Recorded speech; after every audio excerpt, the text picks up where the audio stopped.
Nusuk অ্যাপে অনুমোদিত hotel booking ছাড়া মিলবে না উমরা ভিসা। হজ শেষে উমরা মৌসুম শুরু হতে না হতেই নতুন এই নীতিমালা দিয়েছে সৌদি সরকার। বলা হচ্ছে, উমরা যাত্রীদের নিবন্ধিত অবসান ও নিরাপত্তা নিশ্চিতে নীতিমালা আরও কঠোর করেছে রিয়াদ। মুসলিম বিশ্বের সবচেয়ে বড় মিলন মেলা পবিত্র হজ শেষ হওয়ার পরপরই গেল 10 জুন থেকে উমরা ভিসা চালু করে সৌদি সরকার। নতুন মৌসুমে বিদেশি উমরা যাত্রীরা মক্কায় পৌঁছাতে শুরু করেন তার পরদিন থেকেই। সৌদি হজ ও উমরা মন্ত্রণালয় জানিয়েছে, নতুন মৌসুমের শুরু থেকেই অনুমোদিত হোটেল বুকিং ছাড়া উমরা ভিসা পাবে না কোনো বিদেশি মুসল্লি। এজন্য সৌদি সরকারের কেন্দ্রীয় ডিজিটাল গেটওয়ে নুসুক মাসারে অস্থায়ী অবসান চুক্তির প্রমাণ দেখাতে হবে আগেই। এরই মধ্যে কার্যকর হয়েছে নতুন এ উমরা নীতিমালা। এতে বলা হয়, উমরা যাত্রীদের সেবাদানে যুক্ত সকল প্রতিষ্ঠান, স্থাপনা ও বিদেশি কর্মীদের জন্য সৌদি পর্যটন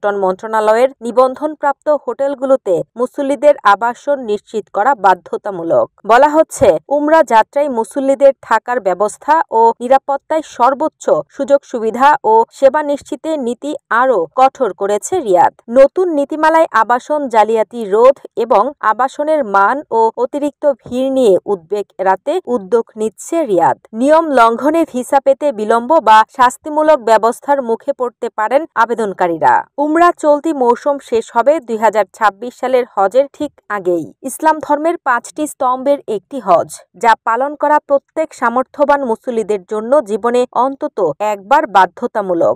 ধর্মীয় গুরুত্ব আর সময়ের দিক থেকে ছোট হজ হিসেবে পরিচিত উমরা ব্যাপক তাৎপর্যপূর্ণ হলেও উমরা পালন বাধ্যতামূলক নয়। প্রতি বছর আরবি বর্ষপঞ্জির শেষ মাস জিলহজে 8 থেকে 12 তারিখ পর্যন্ত মক্কা, মুজদালিফা, মিনা ও আরাফাতে হজের বিভিন্ন আনুষ্ঠানিকতা পালন করেন ধর্মপ্রাণ মুসল্লিরা। বিপরীতে উমরা পালন করা যায় হজের সময়টুকু বাদ দিয়ে সারা বছর।